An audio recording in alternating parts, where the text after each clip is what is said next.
If it ain't that time of year again, isn't it, me little cherubs?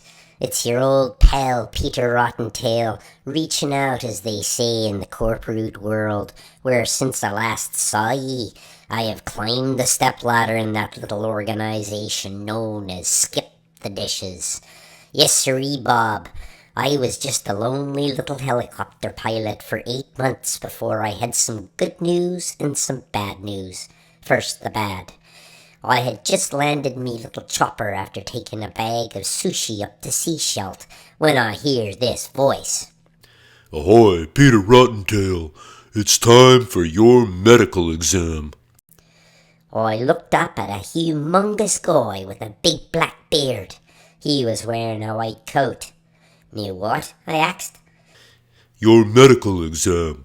All pilots have to be checked out to make sure they're healthy enough to fly. Somehow you got hired without the exam. Okay, says I.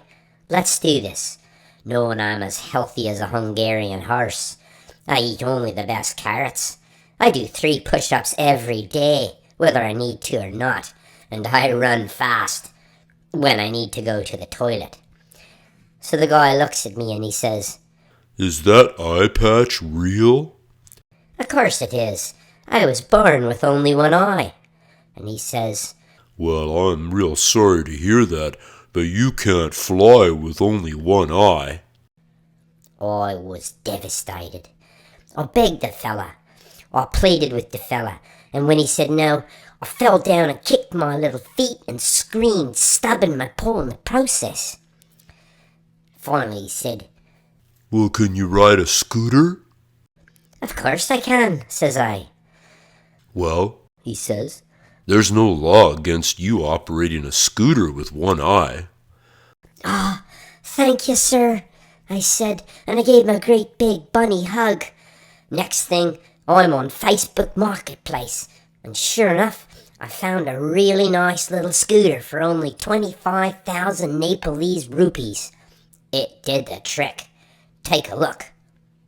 So all's well that ends well, my little curmudgeons. Your old friend is now scooting to 2nd Avenue with spaghetti from the factory, making my way up Marshall with mahi-mahi, and flying along 5th Avenue with pho. But enough about me. What about you?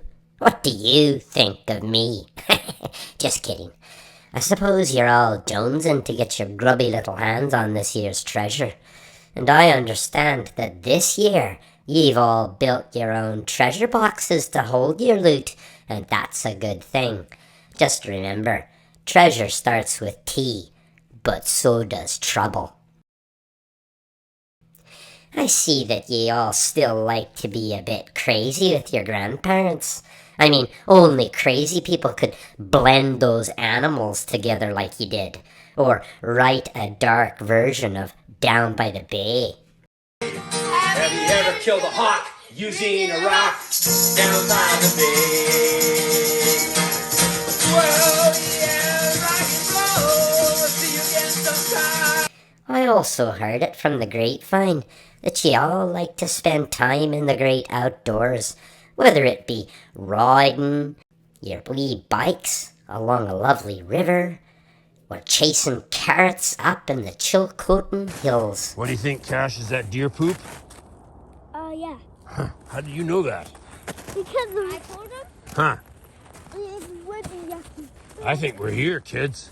Wow, so there's just no wind up here. That's great. That means it's not even going to be cold at all. Just sunny. And all that fresh air does nothing but good for ye all. So how about a good dose of it today? Well, just for something different, the location of the treasure is in this package. See those pieces of paper with all the wee pretty pictures? Well, those pictures are a secret code which will tell you where the treasure is. All you need is the key to crack the code, or should I say keys, because the keys, me cherubs, are strategically bundled up in those little zippies located along the 4 cardinal points of the compass rose from your grandparents' house. Remember, I am somewhat of a pirate, and we all learn from a young age. Never eat soggy wieners. You're going to have to go north, east, west, and south. Not too far, but far enough to get to the Google pins I've sent ye by email. Did you bring your phones? Get to those pins and use your eyes to find the stash code keys, just like yous do when you're geocaching. I did leave ye a little piece of blue ribbon near the code keys, just to let you know that you're in the ballpark. But in the end, you'll need all your searching skills to find the code keys. You might not even need all of them to crack the code, but you'll definitely need a mastermind who's good at figuring out puzzles. You might even split into teams if there's enough of ye. Anyway, I've done my part. Now it's up to all ye. So good luck and happy Easter, everyone. Ugh, bloody COVID cough.